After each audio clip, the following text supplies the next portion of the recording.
Hey guys, what's up? In this video, I'm gonna show you how you can install iOS launcher in Redmi 13C.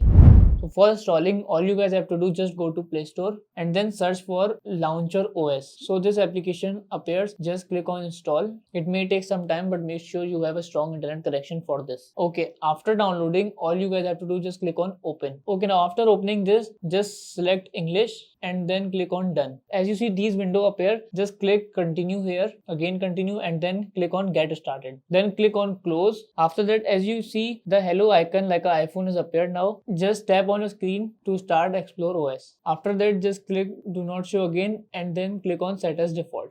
We have option here system launcher and launcher OS. Just click on launcher OS. That's it. So as you guys see, calculator, settings and also map, it looks like an iPhone. And if we long press the home screen, you guys see all the icons and widgets are now shaking like an iPhone. So this is how you can set iOS launcher in your Redmi 13C device. And if you want to again set to default, then again go to settings and click on select default home screen and then choose system launcher for selecting the Android version again. So through this you guys can install iOS launcher in Redmi 13C. So if this video helped you guys, kindly like the video and follow us for more tips and tricks. See you guys in next video. Take care.